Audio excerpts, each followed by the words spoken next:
Olá, meu amigo, minha amiga, sejam bem-vindos para mais um estudo da Bíblia. Estamos utilizando este guia para aprender a interpretar melhor as profecias, imagens, aliás, alusões, imagens e símbolos. Você já entendeu o que é isso aqui?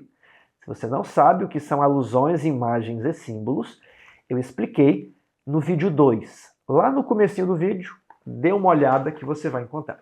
Hoje chegamos ao estudo de número 3, imagens do casamento. Eu tenho alguns recadinhos para vocês. Algumas pessoas dizem que o vídeo apareceu para mim em inglês. É a faixa de áudio. Há muito tempo nós já pelejávamos com o YouTube para termos esse recurso, porque era nosso plano disponibilizar a lição e os estudos e outros conteúdos em várias línguas. Existem muitas pessoas que nos acompanham de países de língua hispana e também dos Estados Unidos. Nós gostaríamos de pelo menos colocar em inglês, espanhol, quem sabe italiano, alemão, francês, né? Só que o YouTube só disponibilizava essa função para os grandes canais. Mas no final do mês passado, ele enviou um e-mail, depois de pedirmos bastante, e falou: a ferramenta estará sendo liberada para vocês agora. Então, nós já havíamos feito testes de utilizar a inteligência artificial para traduzir os nossos conteúdos. Fica muito bom, só que essas inteligências artificiais também aumentaram o preço, então nós estamos procurando o melhor custo-benefício. Até nós encontrarmos regular corretamente, né, vai levar um tempinho, mas nosso objetivo é disponibilizar várias faixas de áudio no mesmo canal. Nós chegamos a pensar em abrir um canal em espanhol, um canal em inglês, mas parece que isso não fazia muito sentido. Então agora temos essa ferramenta. Se o áudio chegou em inglês para você, foi uma tradução, uma dublagem automática do YouTube. É só você ir nas configurações e mudar a faixa de áudio para o que você desejar, quem sabe português. Bem, nós temos também o nosso estúdio, Tiago. Como que vai nosso estúdio? Um pouco parado. Por quê, Tiago? Falta de profissional. Nós trocamos algumas vezes de profissional e, por fim, estávamos com um pedreiro que estava adiantando bastante, né, um local onde está morando o nosso colaborador. É por isso que nós não mexemos no estúdio. Estávamos preparando ali uma pequena kitnet para ele morar conosco aqui, nos ajudar, e estávamos tirando infiltrações do local onde será o estúdio. Só que esse profissional foi contratado por uma grande empresa da região e está vindo apenas fora do horário, aos domingos, né? Então está caminhando devagar, mas é por falta de tempo dele, né? Por falta de profissional para terminar o serviço. Já gostaríamos de ter terminado isso ano passado. Tiago, nós temos o que mais de surpresa aparecendo? Nós temos o site. Nós gostaríamos de estar aqui com o estúdio, de estar com as faixas de áudio em várias línguas, de estar com o site. Só que, irmãos, esse ministério é um ministério familiar, missionário, é eu e a minha esposa nos dividindo. E agora temos 4 filhos. E graças a Deus, uma pessoa está nos ajudando bastante. Eu quero mandar um abraço para ela aqui, porque ela também acompanha o nosso canal. É a Dona Marilza, que todos os dias vem nos ajudar aqui em casa. Marilza, muito obrigado, você tem sido especial para nós. Então, por conta de termos muitas tarefas, eu não vivo desse canal, nós não vivemos de Editora Luz do Mundo, eu tenho um outro trabalho secular no qual eu vivo, então nós nos revezamos nos fins de semana, domingos, feriados, para conseguir, né, gravar os vídeos das lições, das meditações, e aí tem que resolver site, o nosso livro que vai sair, agora vai sair esse trimestre, é um livro sobre como interpretar profecias. Então é por isso que eu não consegui, né, deixar o site logo pronto. Esse site vai ser um lugar onde você vai encontrar não apenas os materiais do canal, mas materiais de igreja, músicas, playbacks, partituras, documentos, livros. Vai ser algo para servir vocês, inteiramente de graça, gratuito, free, ok? Então nós esperamos que, com o passar do tempo, no pouco tempo livre que nos resta, nós consigamos dar cabo de tudo isso, tá bom? Então esse é o recado, eu queria contar. Estou gostando do mestrado, mas agora são mais obrigações, existem trabalhos a entregar, mas é o que eu gosto. Eu sou formado em Direito, mas eu não gosto tanto de Direito. Eu gosto de estudar a Bíblia, eu gosto de teologia, ok? Então, dei o meu recado, eu tenho essa necessidade de conversar com vocês, né? Interagimos de forma um pouco indireta, mas quando vocês escrevem comentários para o canal, eu respondo. E vai ter um comentário que vai falar: Tiago, grave logo a lição, você está falando demais. Então, eu já falo aqui, eu já dou a minha resposta. Irmão, você pode pular o vídeo, né? Pulei uns 5, 10 minutos, que foi aqui essa nossa conversa, e vá direto para a lição. Ninguém precisa ouvir. Isso aqui é o meu recado do fundo do coração a vocês. Esse trabalho é porque nós amamos vocês. Não teríamos como fazer isso se não houvesse pelo menos um pouco de amor no nosso coração, porque é desgastante, é puxado. Às vezes nos privamos da presença de familiares, nos privamos de viagens, dos filhos, né? E às vezes eu me atraso no trabalho, mas eu gosto de estar aqui com vocês. É a minha alegria, é a minha paixão estudar e expor as Escrituras. Bem, vou fazer um último convite para vocês passarem lá na Editora Luz do Mundo. Vou deixar os links aqui. Ó, isso é uma coleção de livros para crianças. Prudência para crianças, Sabedoria para crianças, é sobre Provérbios e Eclesiastes. E esse aqui, Histórias Missionárias. E se você levar os 3, eu acho que é um pequeno desconto lá no site. Whole Roots, a história da Bíblia. Uma Bíblia excelente para crianças de 7, 8, até 12 anos, né? Em forma de diálogo, muito gostoso de ler as histórias dessa Bíblia. Aqui, O Homem do Céu, que você vai tirar muitas ilustrações para você pregar no sábado missionário. Ontem fui eu que preguei. E nos próximos sábados missionários eu já tenho várias histórias para usar desse livro. História dos Reformadores para crianças. Os meus filhos leram várias vezes isso aqui. Jovens, adultos, é recomendado para todas as idades. E por fim, Explosão Y é um livro do pastor Douglas Reis. Você conhece o pastor Douglas Reis? É um exímio escritor, já tem livros publicados pela CPB, e aqui ele vai tratar de adventismo, gerações emergentes, geração Y, né? Geração Z, quem sabe? Pós-modernidade é como esse mundo de agora é diferente. Então quer compreender seu filho? Quer compreender talvez a você mesmo, se você tem a minha idade? Quer compreender as novas gerações? Dê uma olhada nisso aqui, né? Vai debater o papel de Ellen White, o papel da autoridade. Muitos dos conflitos que hoje temos dentro de igreja, às vezes a temática é debatida nesse livro, tá bom? Vou deixar os links aqui embaixo. Vamos para o nosso estudo da lição. Imagens do casamento. Ideias atuais sobre amor e casamento têm distorcido nossa capacidade de apreciar o que Deus deseja nos ensinar por meio da aliança matrimonial. Hoje, amor é sinônimo de sexo. Fazer amor tem conotação sexual. Então, eles querem dizer que vão proclamar o amor em todas as suas formas, para legitimar vários tipos de relacionamento que a palavra de Deus não aprova. Agora, na Bíblia, amor é outra coisa. Na Bíblia, o amor é uma escolha.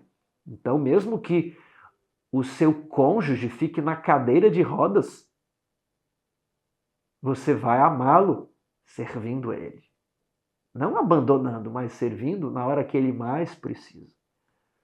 Às vezes temos um parente de cama e as fraldas precisam ser trocadas. Existe um serviço familiar para com os idosos que deve ser feito. E não é um serviço agradável. E aí entra o amor. O amor é uma escolha.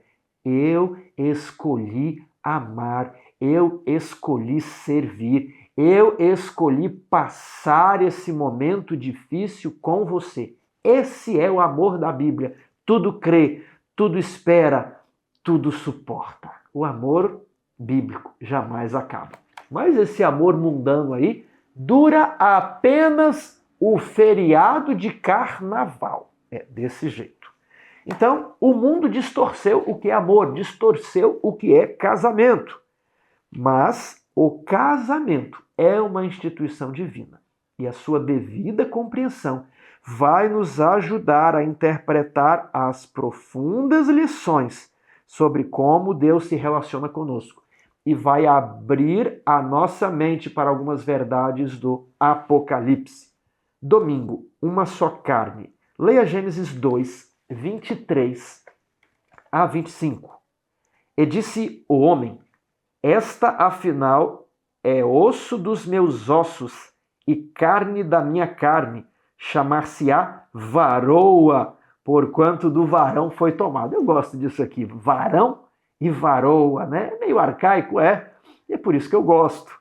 Por isso deixa o homem pai e mãe e se une à sua mulher, tornando-se os dois uma só carne. Às vezes, essa resistência, em uma linguagem um pouco mais clássica, expressa um sentimento da minha geração de não se render aos modismos desse mundo que cada vez se transforma numa loucura, né? Então, é bonito, varão e varoa. A primeira vez que eu ouvi isso, eu era um jovem estudante, e quando o professor Zizion Fonseca foi pregar lá no internato onde eu estudava, ele falou varão, varoa. Eu falei, que é isso?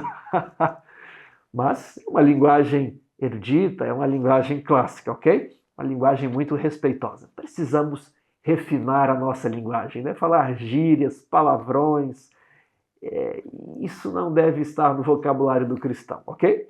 Então Deus criou, deixa eu abaixar aqui o nosso ar-condicionado. Deus criou o varão e a varoa, homem e mulher. Por isso, deixa o homem o pai e a mãe, e une-se à sua mulher, tornando-se os dois uma só carne. Ora, um e outro, o homem e sua mulher, estavam nus e não se envergonhavam. Não se envergonhavam e não tinham vergonha de ninguém, porque um manto de luz os cobria. Agora, a pergunta da lição é: de que maneira o casamento humano ilustra a conexão de Cristo com a humanidade? Nós vimos aqui que Eva foi tirada da costela de Adão. E ele olhou para ela e falou assim: olha, você foi feita da minha essência, você é da mesma natureza que eu. Que coisa maravilhosa! Você já não falou isso para sua esposa? Conte para mim aqui nos comentários. Você e eu somos uma só carne, apesar de não serem do mesmo sangue. É até proibido casar com um parente, não é mesmo? Mas com o passar dos anos no casamento, depois de 10, 15, eu estou lá na faixa dos 15, marido e mulher vão criando uma intimidade tal que eles conversam sem precisar conversar. Eles dialogam apenas pelo olhar. E eu vou contar aqui uma coisa para vocês. Eu deito com a minha esposa debaixo da coberta e a gente já se movimenta na cama assim. Às vezes eu quero virar de um lado e virar para o outro, né? Ela se vira automaticamente. A gente dormindo faz isso. É uma sintonia que nós criamos com o casamento que você não precisa, às vezes, mais de conversar. E isso é maravilhoso. Eu vou virar de posição, ela já sabe para qual posição eu vou me virar, ela também se vira. Aí eu vou trocar, ela já troca, ela sabe como é que eu gosto da coberta, eu sei como é que ela gosta da coberta, e eu sei como é que ela gosta de deixar a cozinha, ela sabe como eu deixo a cozinha, e ela sabe da minha comida favorita, eu sei os presentes que ela gosta. E com o passar dos anos, nós vamos nos tornando uma só carne, né? Simbolicamente. Adão e Eva eram uma só carne, literalmente. Agora, como isso ilustra a relação de Cristo com a sua igreja? Efésios 5, 29. Porque ninguém jamais odiou sua própria carne, antes a alimenta e dela cuida. Então, a minha esposa é da minha carne, essa é a ideia. Você vai machucar o seu pé? É o seu pé. Vai machucar a sua mão? É o seu braço. Não vou machucar minha esposa? Ela, pelo convívio, pelo passar dos anos, meio que se amalgamou a mim meio que se fundiu ao meu caráter, à minha essência, ao meu pensamento, é uma só carne. Por isso um cônjuge não pode prejudicar o outro, porque ele não vai prejudicar o próprio corpo e o cônjuge é o próprio corpo um do outro. Então ninguém jamais odiou sua própria carne, antes a alimenta e dela cuida, como também Cristo alimenta e cuida da igreja. Eis porque deixará o homem seu pai e a sua mãe, e se unirá à sua mulher, e se tornarão os dois uma só carne. Repetiu o que estava lá em Gênesis. Isso aqui não foi uma alusão, isso aqui foi uma citação direta do Antigo Testamento. Agora, você já pensou na profundidade disso? Para que nós pudéssemos ter uma segunda chance. Deus falou, no dia em que dela comeres, certamente morrerás. Aí eles comeram e não morreram. Por quê? Porque Deus agiu com misericórdia. Deus falou, olha, vocês deveriam morrer, mas eu vou dar uma segunda chance. Então, Jesus Cristo deixou o seu Pai lá no céu, deixou a sua casa na glória, deixou os seus palácios de marfim. E ele veio a este mundo e se tornou uma só carne com a humanidade. Jesus era espírito. Jesus era da essência divina e ainda é.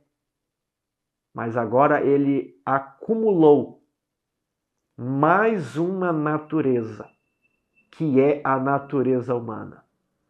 Voluntariamente, na encarnação, ele se prendeu à nossa carne. Ele se tornou conosco, da mesma carne, uma só carne com a sua igreja. Jesus Cristo é humano. É humano que penetrou as cortes celestiais. Nosso advogado. E aí Paulo diz, grande é este mistério. Qual? O mistério de Adão deixar a sua casa e se unir a Eva? Ou o mistério por que as pessoas se amam e se casam? Onde está o amor dos namorados? De onde vem isso? Paulo diz, grande é este mistério, mas não esse amor dos namorados. Grande é este mistério, mas eu me refiro a Cristo e a sua igreja. Grande é este mistério da encarnação. Ele se humilhou a ponto de ficar preso por toda a eternidade dentro do mesmo corpo que nós. Ele se prendeu voluntariamente à carne humana. Ele se deu à raça humana. Ele se ligou a nós por laços que jamais se partirão. Para que nós pudéssemos um dia estar de novo com Ele no jardim, para sempre. Jesus Cristo estará dentro de um corpo humano. Grande este mistério. Ele abandonou o seu lar, a sua casa paterna, pai e mãe. Seu pai, na verdade. E se tornou uma só carne conosco. Grande é este mistério, mas eu me refiro a Cristo e à igreja. Diante desse amor tão sublime, a lição trouxe aqui 3 tópicos e eu gostaria de lê-los. Perdoe seu cônjuge, por mais que ele não mereça. Mas ele não merece, e eu tenho o direito de ser feliz. Você também não merecia, e Jesus Cristo abriu mão do direito de ser feliz para ser esmagado na cruz do Calvário, em um corpo humano que ele não tinha, mas que ele aceitou para se unir a você. Eu e você não merecemos, mas ele nos perdoou. aceite seu cônjuge com todas as suas falhas, assim como Cristo nos aceita com todas as nossas imperfeições. Aqui está um valioso conselho para os que são namorados, noivos ou recém-casados. Durante 5 anos, eu não aceitei as imperfeições da minha esposa, nem ela aceitou as minhas. Mas nós fomos amadurecendo. E nós descobrimos que o marido não vai mudar a mulher, nem a mulher vai mudar o marido. Ninguém muda ninguém. Se alguém muda alguém, é Jesus Cristo, o Espírito Santo. O que nós podemos, durante o casamento, é atrair o outro. Com benignidade, né, com amor eterno te amei. Com benignidade te atraí. E uma vez que eu compreendi que minha esposa era daquele jeito e que ela agiria daquele jeito, ela ia pendurar a toalha daquele jeito, eu iria pendurar a toalha desse outro jeito. Quando eu compreendi que ela lida na cozinha dessa maneira, eu da outra forma, e quando nós passamos a nos respeitar, nosso casamento passou por uma incrível mudança. Ele floresceu. E nós somos muito mais felizes desde então. Entender que o outro tem imperfeições. E que talvez ele não vá mudar. Nem toda imperfeição é pecado. Todo pecado é uma imperfeição. Mas nem toda imperfeição é pecado. E compreender isso, e aceitar isso, vai trazer maturidade ao seu casamento. Número 3. Pense no seu cônjuge antes de você mesmo. Esses princípios fundamentados no Evangelho nos ajudam a entender como Deus se relaciona conosco? Sim. Deus faz exatamente isso. Ele espera que nós o imitemos dentro do nosso casamento. Vamos para a segunda-feira. A bela noiva. Ezequiel 16 apresenta uma ilustração surpreendente do interesse de Deus por seu povo e descreve a nação de Israel como uma criança abandonada.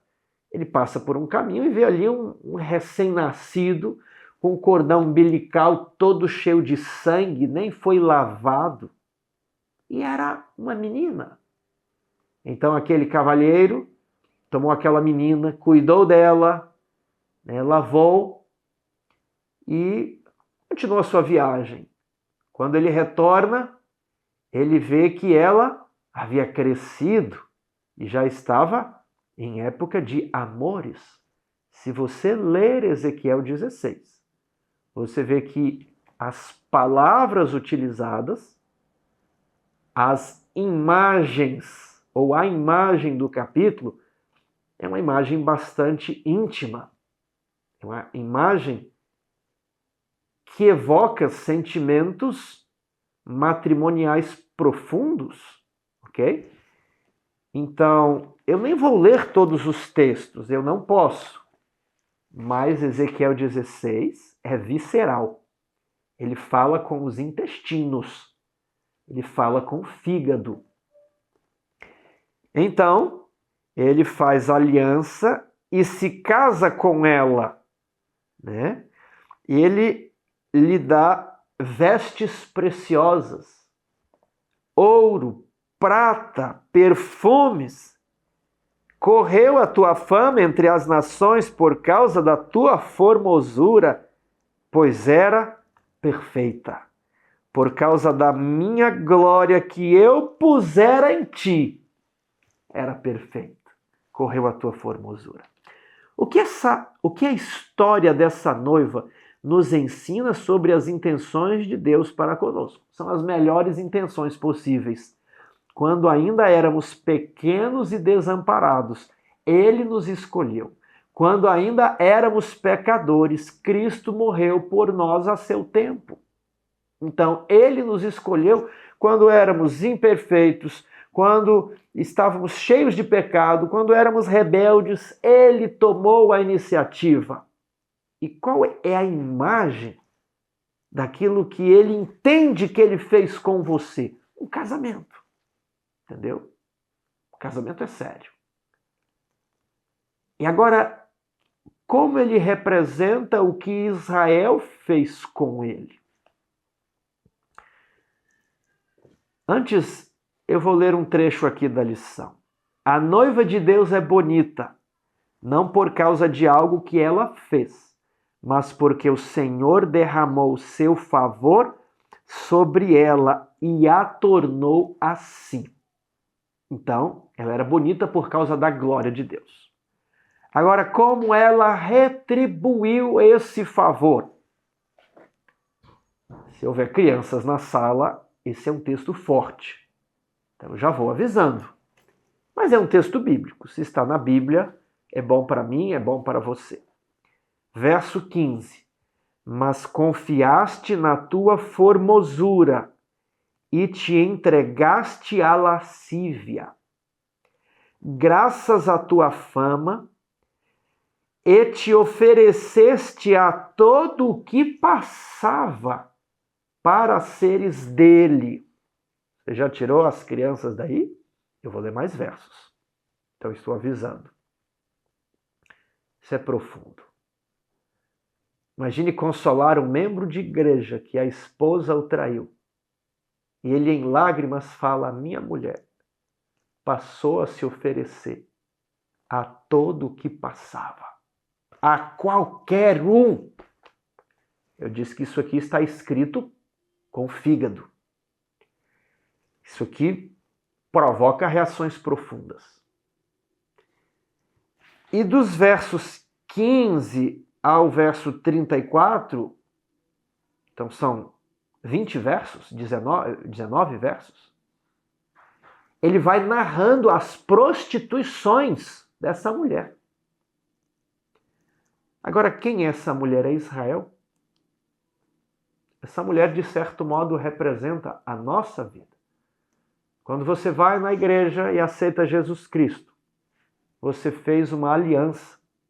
Sabe esse negócio de fazer pacto com o diabo? Ah, fulano fez pacto. Ah, fez pacto? Como é que é? Começou a frequentar o terreiro, meu amigo. Você já fez pacto. Começou a frequentar a igreja, você fez pacto com Jesus, você entrou em aliança. O batismo é só a confirmação pública do que já existia. O batismo não é um poder mágico que muda nada em você. O que muda as coisas em você é a graça por meio da fé.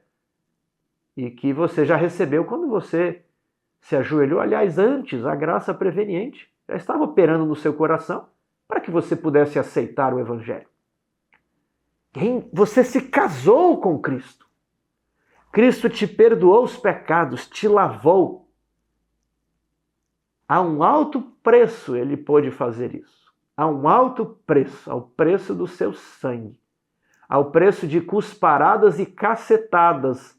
Ele conseguiu comprar você, embelezar você, encher você de vestes custosas e preciosas. E aí sabe como Deus sente-se em relação a nós, em relação a mim, em relação a você? A descrição aqui é uma descrição íntima. Eu vou ler o verso 25. A cada canto do caminho edificaste o teu altar e profanaste a tua formosura.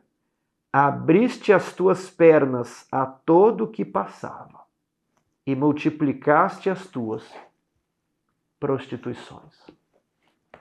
Quando vamos pecando e vamos deixando de fazer culto e vamos assistindo àquilo que o diabo gosta, quando vamos participando das festas que o diabo gosta, quando vamos cultivando os sentimentos que o diabo gosta, Jesus se sente um marido traído. E a linguagem que ele coloca aqui, eu não posso ler o próximo verso. Você vai ler aí na sua Bíblia. Se tiver dúvida, leia numa versão atualizada.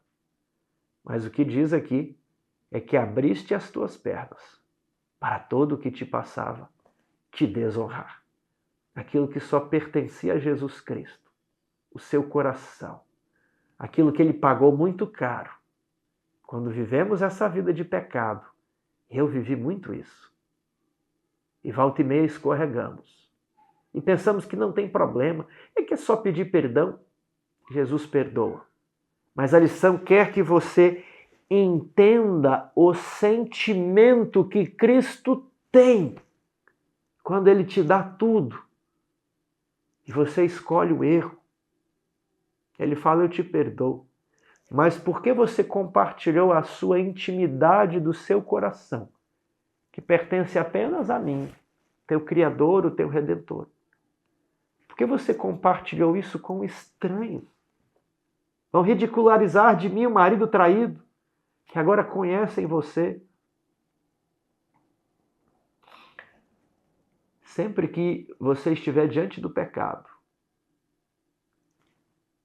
sempre que eu estou diante do pecado, da tentação, eu procuro me lembrar disso daqui. Eu procuro me lembrar de Jesus na cruz. E eu vou agir igual a mulher do verso 25, que se abria para todo o que passava, desonrá-la, desonrar a Cristo. Não podemos deixar o Mestre ser injuriado dessa forma. Então, a lição está falando de casamento. Evoca os sentimentos mais intensos e profundos. E agora eu falo para os homens aqui. Os professores. E se a sua mulher fizesse isso com você? Quais sentimentos seriam despertados? E agora vamos para a parte de terça-feira. A esposa prostituta de Oséias. Deus mandou Oséias escolher uma mulher e depois ela caiu na prostituição novamente. Veja só, Oséias, capítulo 1, verso 2. Quando pela primeira vez falou o Senhor, por intermédio de Oséias, então lhe disse, vai, toma uma mulher de prostituições e terás filhos de prostituição, porque a terra se prostituiu, desviando-se do Senhor. Imagine que o pastor da sua igreja agora vá até um bordel da cidade e escolha ali uma mocinha que os homens da cidade já conheceram. Você ficará impactado. Pastor, o que é isso? Pastor, largue a mão disso. Pastor, isso é loucura. E o pastor iria dizer assim, foi Deus que me ordenou. Mas pastor, vão pensar bem, Deus não pede essas coisas. E Deus pediu para Oséias, vai pegar uma prostituta. E aí Oséias tratou ela bem. Deu comida, deu dormida, deu um leito puro e sem mácula. Encheu ela de presentes. Cultivou as boas afeições. E o que foi que ela fez? Oséias 3, verso 1. Disse-me o Senhor, vai outra vez, ama uma mulher amada de seu amigo e adúltera, como o Senhor ama os filhos de Israel, embora eles olhem para outros deuses e amem os bolos de passas. O que você faria se a sua esposa, depois de que você fizesse isso tudo, voltasse para o prostíbulo? Talvez você, em agonia, dissesse, você acha que isso aqui é melhor que a casa que eu te dei? Você acha que eles te tratam melhor do que eu te tratei? Por que você fez isso comigo? Entende? Esses são sentimentos de Deus para conosco. Por isso a Bíblia diz que Deus é um Deus ciumento, zeloso. E quantas vezes nós não estamos fazendo o que a prostituta fez com Oséias? Estamos fazendo com o nosso Mestre, com o nosso Cristo, aquele que nos ama tanto. Que esse sentimento, que você nunca venha se esquecer disso.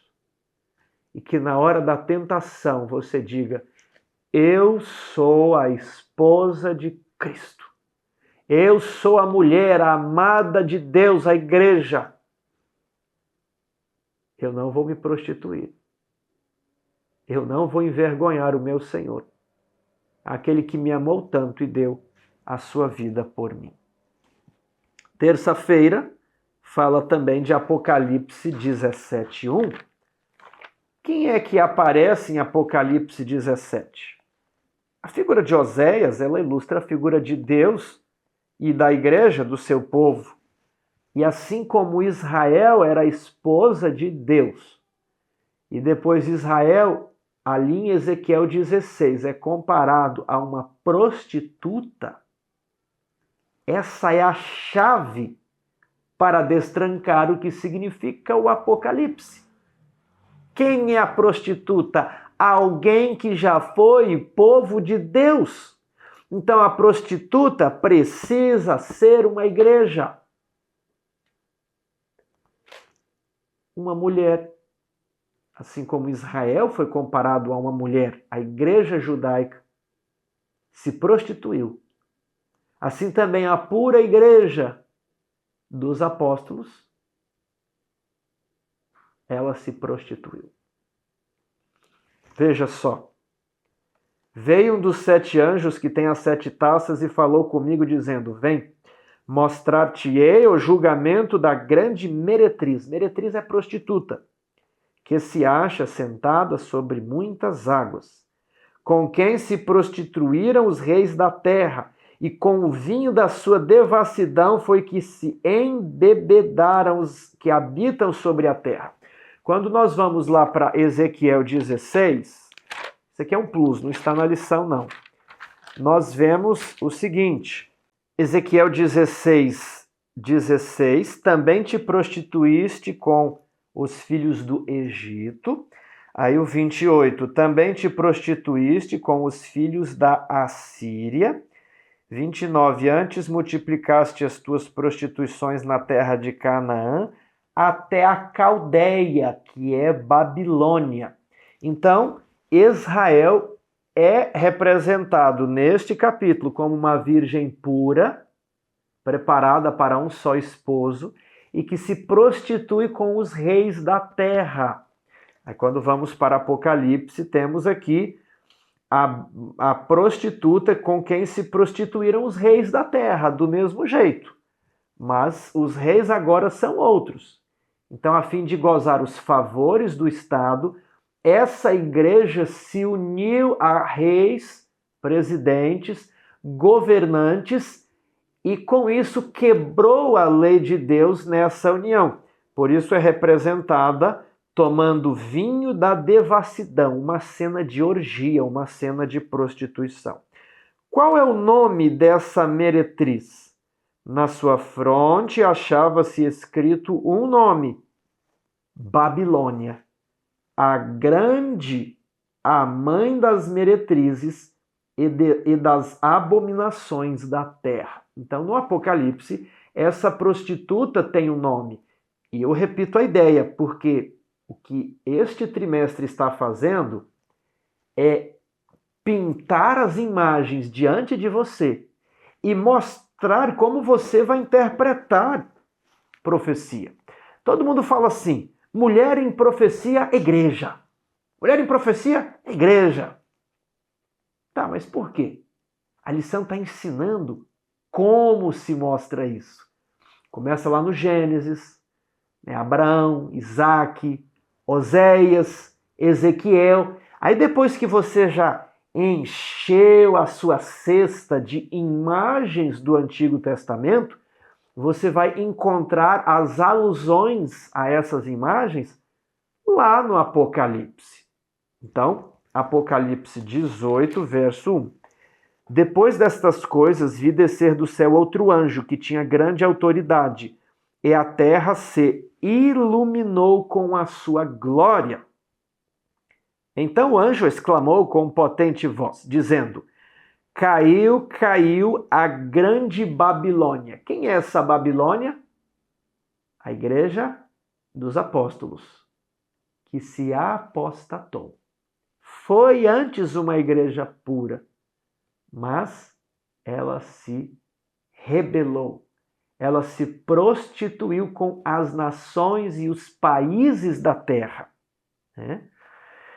E ela é a mãe de várias filhas que também são prostitutas. Então temos aqui uma igreja mãe e igrejas filhas que também se uniram a países e estão de alguma forma unidas à mãe, porque se não estivessem unidas não seriam filhas, né?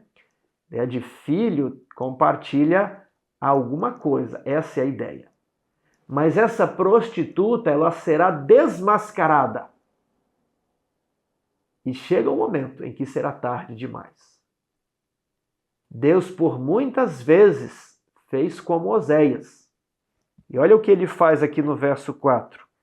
Ouvi outra voz dizendo, retirai-vos dela, povo meu.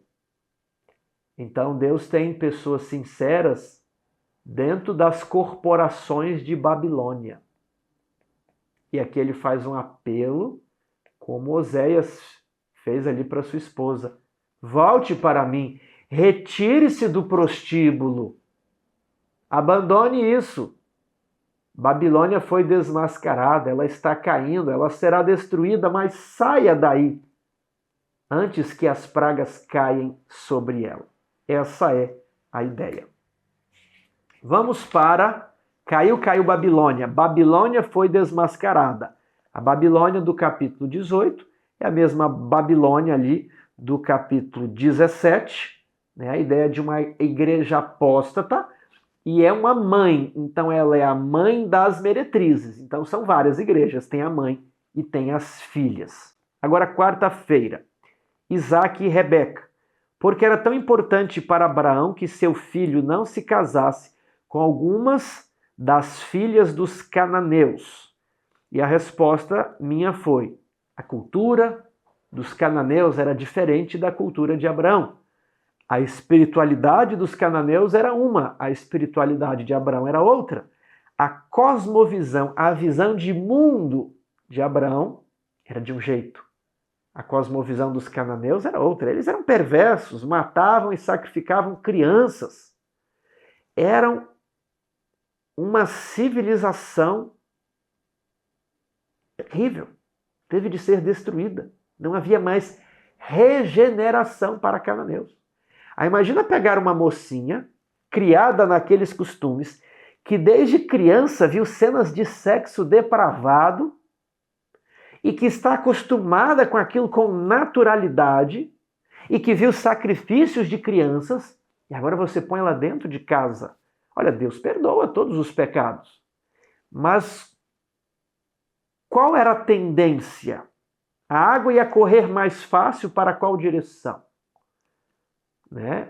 Será que ela poderia influenciar Isaac ou influenciar o lar para uma visão contrária? Ou seria mais fácil de Isaac trazê-la para outra posição? Quando uma mão está suja de barro e a outra está limpa, e você encosta as mãos, qual é a tendência? A mão limpa vai limpar a suja, ou a mão suja vai limpar a limpa? Então Abraão pediu que o seu servo Eleazar, ou Eliezer, fosse até a terra dos seus... onde os seus pais não chegaram até Canaã, eles ficaram lá em Harã, no meio do caminho. E que lá ele trouxesse alguém que adorasse um único Deus, que tivesse outros princípios, mas em ordem com os princípios de Isaac. Isso aqui ilustra como devemos buscar uma namorada, uma noiva, ok? É o homem que busca. Esse negócio de mulher ficar caçando homem, né? Vamos deixar esses comentários para lá. Homem, tem muita mulher que está caçando aí que está achando que os homens estão acanhados. Homem, deixe disso, né? Varão, você é um varão, né? Você não é mais menino, você é o varão que precisa procurar e conquistar a varoa. Tudo bem? Pergunta 5. Que lições aprendemos sobre Cristo e sua igreja a partir dos detalhes que encontramos nessa história? Olha só, alguns autores enxergam uma tipologia, quem sabe uma alegoria, aqui em Gênesis 24. Então nós temos 3 personagens de um lado, Abraão, Isaac e Eliezer, e uma personagem do outro, Rebeca. Acho que tudo é personagem no feminino, né? Mas nós já estamos aqui na modernidade, né? Então tem um personagem, uma personagem, mas eu acho que é tudo personagem no feminino. E então, Abraão pede que o seu servo Abraão pede que Eliezer vá buscar uma noiva para Isaque. Muitos enxergam aqui Abraão representando Deus o Pai, Isaque representando o Filho e Eliezer representando o Espírito Santo. O Filho está no céu, aguardando com fremente desejo a manifestação de si mesmo em sua igreja. Eliezer vai lá buscar Rebeca e ele enche Rebeca com os presentes da casa de Abraão. E a um belo dia ele traz Rebeca até o filho de Abraão. Então alguns enxergam aqui uma tipologia ou alegoria, né? Abraão, Isaque e Eliezer, Pai, Filho e Espírito Santo. E Rebeca representaria a igreja. Se você não enxerga assim, existe pessoas que fazem alguma aplicação linguística aqui, nós vamos fazer isso agora, mas é uma aplicação interessante. Nós vemos aqui o casamento do filho. Lá no Novo Testamento nós temos o rei que prepara as bodas do casamento do seu filho, né? E as pessoas são convidadas. A ideia do casamento ela vai ficar um pouco mais complexa no Novo Testamento. Nós vamos pular para lá agora. Então você percebeu o que a lição está fazendo sempre?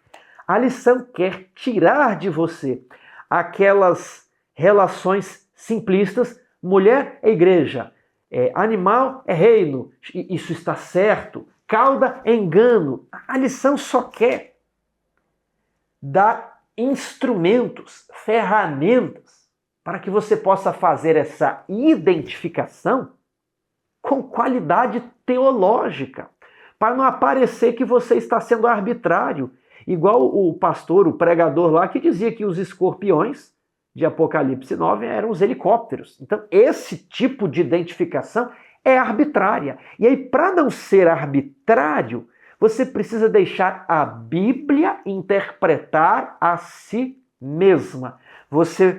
Aqui o Apocalipse fala de bodas, a esposa do cordeiro. Ok.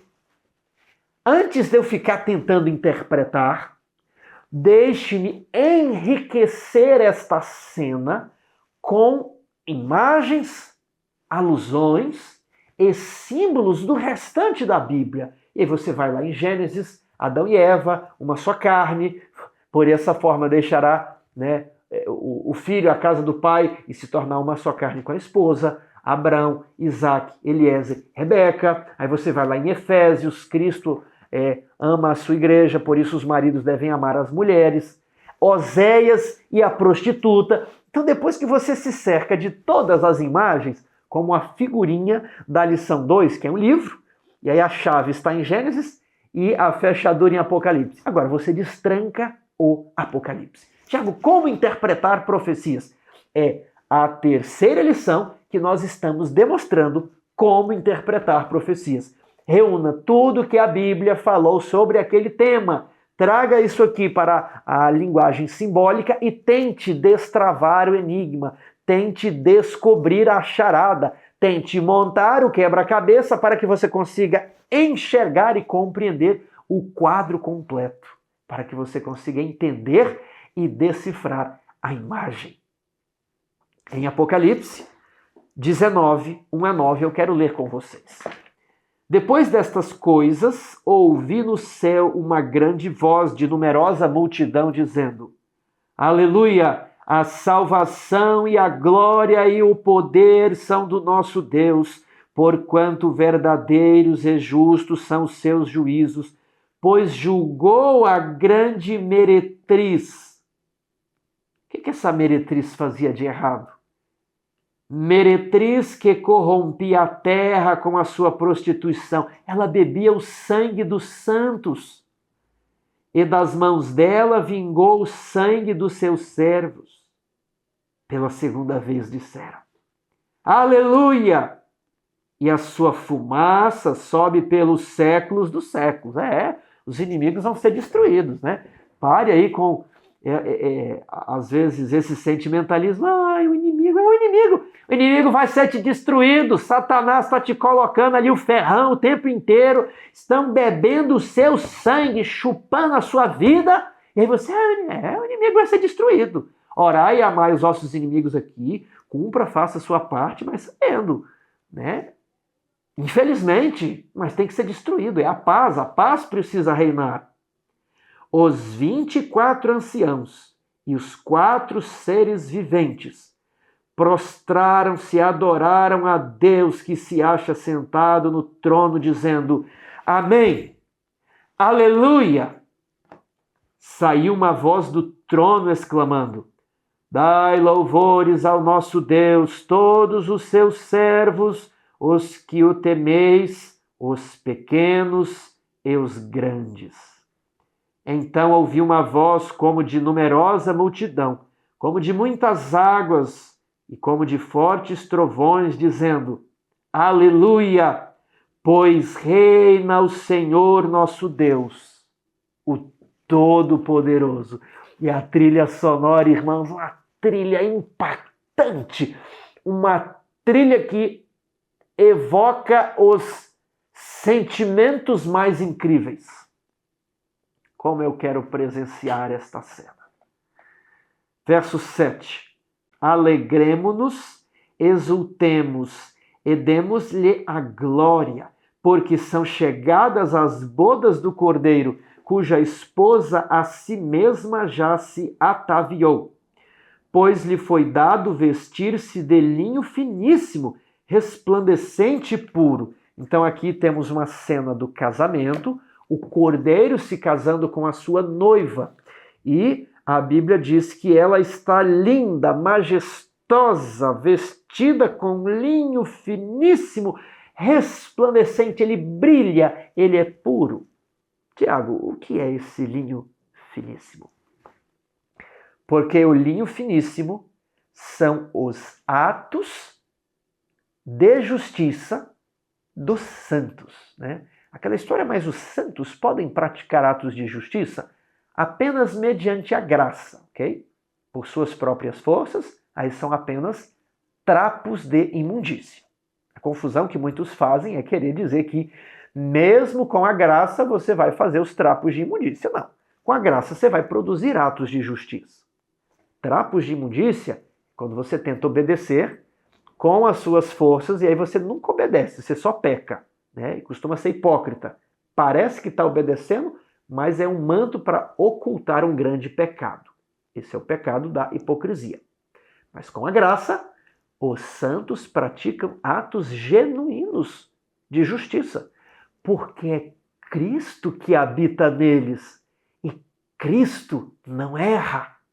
Se Cristo está habitando no interior do homem, Cristo praticará atos puros e atos abnegados. Cristo transformará o ser, Cristo transformará o coração. E aqueles que deixaram Cristo entrar, eis que estou à porta e bato, agora eles estão crucificados e quem vive neles é Cristo. Por isso, produziram atos de justiça.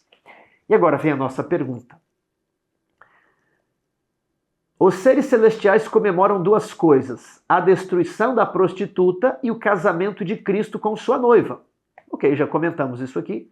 Esses dois eventos demonstram ao mesmo tempo o caráter justo e amoroso de Deus? Sim, porque a prostituta persegue a igreja pura. Então, ela acaba com a liberdade e a felicidade do planeta. Ela precisa ser destruída.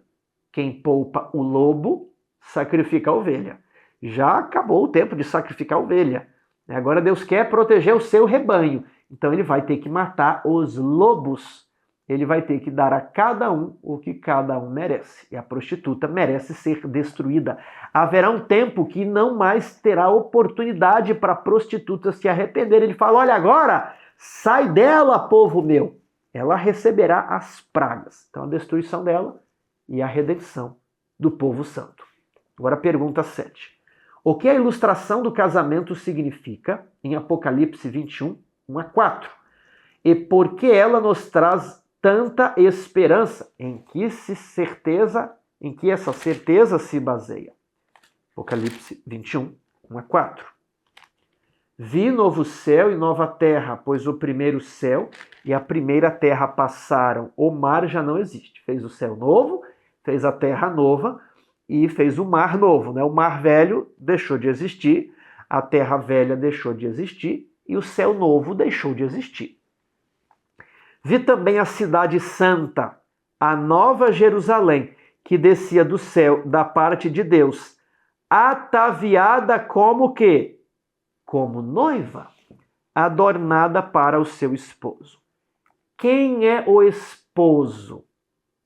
O cordeiro. São as bodas do cordeiro. Bodas são casamento. Ceia das bodas é a festinha, é a recepção do casamento. Recepção é aquele jantar que tem depois, ok? Bodas e ceia das bodas. As bodas do cordeiro ocorrem lá no céu. E Tiago? Ele se casa com quem? Talvez a maior parte de vocês vai pensar igreja. Mas não confunda o simbolismo. No Novo Testamento, o quadro ganha mais personagens. Ele fica mais complexo. Então você precisa refinar a sua teologia para explicar esta cena corretamente. Vamos deixar a Bíblia interpretar a si própria. Apocalipse 21, verso 9. Então veio um dos 7 anjos que tem as 7 taças, cheias dos últimos 7 flagelos, e falou comigo dizendo: Vem, mostrar-te-ei a noiva, a esposa do cordeiro. Aqui é dito que a noiva é a esposa do cordeiro, né? E me transportou em espírito até uma grande e elevada montanha e me mostrou a santa cidade, Jerusalém, que descia do céu da parte de Deus. Então, a noiva é o reino.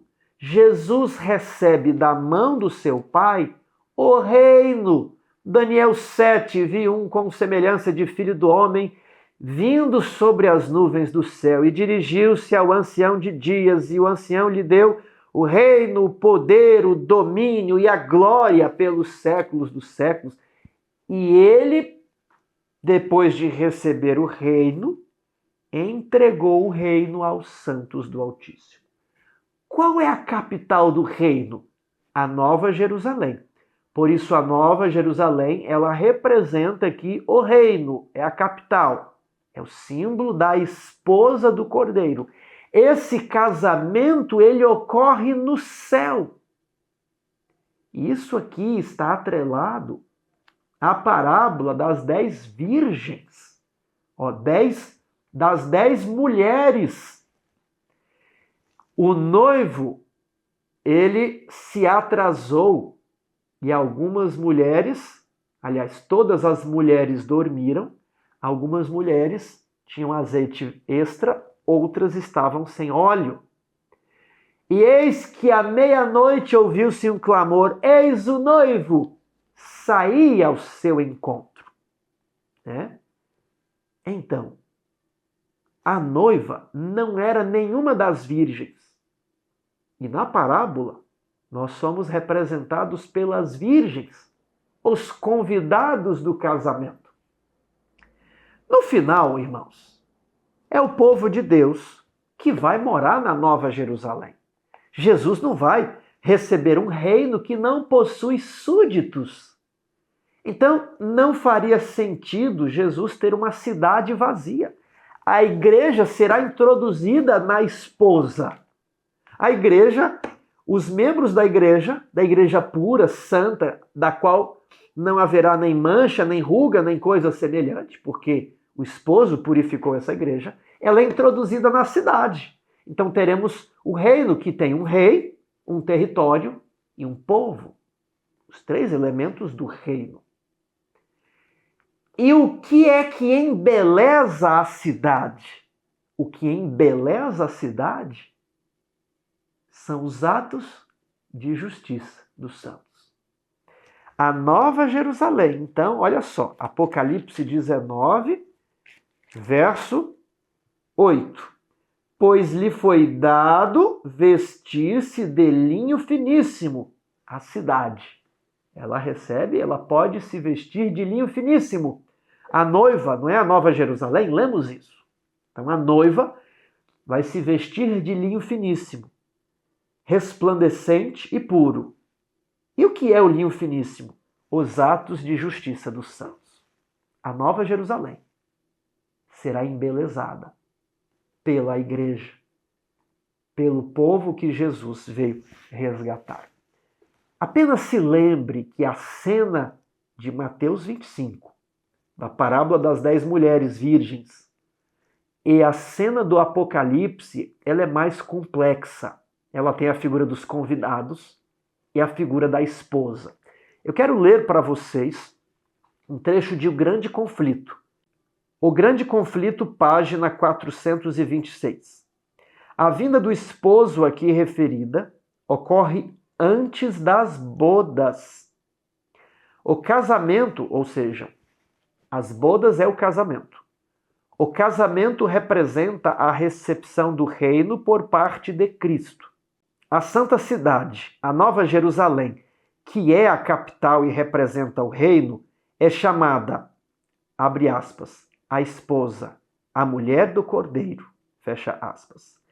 Disse o anjo a João: vem, mostrar-te-ei a esposa, a mulher do Cordeiro. Não responda a igreja, ok? Não responda a igreja. Não é Ellen White, não, é a Bíblia. Ela está citando Apocalipse 21, 9 e 10. Elevou-me em espírito, diz o profeta, e mostrou-me a grande cidade, a Santa Jerusalém, que de Deus descia do céu. Apocalipse 21, 9 e 10. Claramente, pois, a esposa representa a santa cidade e as virgens, as mulheres virgens, que saem ao encontro do esposo, são o símbolo da igreja.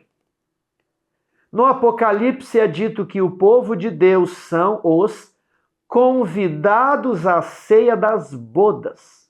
Ou seja, o casamento ocorrerá no céu e depois nós vamos para a festa.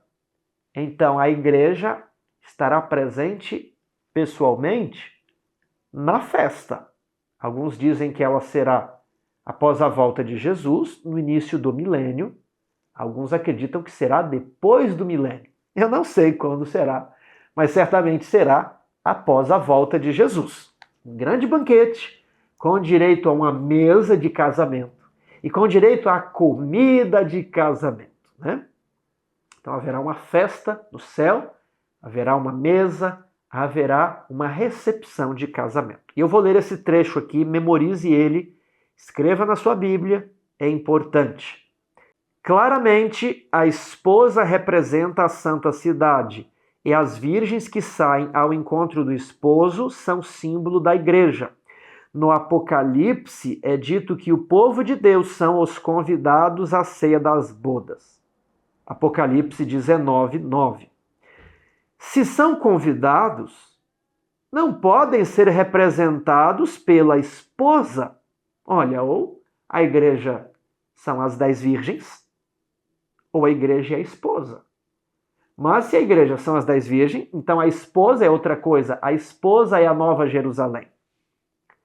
Cristo, conforme foi declarado pelo profeta Daniel, receberá do ancião de dias no céu, abre aspas, o domínio e a honra e o reino, fecha aspas. Receberá a Nova Jerusalém, a capital do seu reino, adereçada como uma esposa ataviada para seu marido. Daniel 7,14, Apocalipse 21, 2. Tendo recebido o reino, ele virá em glória como Rei dos reis e Senhor dos senhores, para a redenção de seu povo, que deve assentar-se com Abraão, Isaque e Jacó à sua mesa, em seu reino. Mateus 8:11, Lucas 22:30. A fim de participar da ceia das bodas do Cordeiro, da festa de casamento de Jesus. Precisamos estudar mais a Bíblia para termos estes elementos na ponta da língua, para deixar que um texto complete o outro texto, menos do homem, mais do texto. Quando eu era criança, eu amava quando os meus pais eram convidados para um casamento. Principalmente os casamentos pomeranos da região onde eu cresci. Havia muitos bolos, doces, havia feijão, arroz, macarrão, abundância de carne, biscoitos. E as pessoas ficavam 3 dias comendo, sim. Nas festas pomeranas, é costume que ela comece na sexta-feira à noite, dure todo sábado até o domingo de manhã. E eu gostava de ir na parte da comida. Agora, como não será bom participar do buffet, do banquete, do casamento de Jesus Cristo? Esse sim, nós iremos participar e nos satisfazer com a comida que nos for servida. Haverá uma mesa quilométrica e a Bíblia diz que muitos virão do Oriente e do Ocidente e se assentarão com Abraão, Isaque e Jacó. Porém, Jesus também adverte que algumas pessoas que estavam na igreja judaica e que estão na igreja cristã não tomarão parte dessa festa. Será uma tristeza para mim e para a minha família, se eu ou se qualquer membro da minha família faltar. Meu querido amigo, agarre com todas as suas forças a oportunidade que Jesus te dá. Agarre os seus filhos, mostre-lhes o caminho da cruz. Fale para eles que a guerra está prestes a terminar e que haverá uma grande festa com muita comida e nós nunca mais nos preocuparemos com os dissabores e infelicidades aqui da terra, pois diz o texto, lhes enxugará dos olhos toda lágrima e a morte já não existirá. Não haverá luto, nem pranto, nem dor, porque as primeiras coisas passaram. Essa vida passou e as próximas coisas serão eternas. Eu aguardo te encontrar lá e te dar um caloroso abraço. Que Deus o abençoe.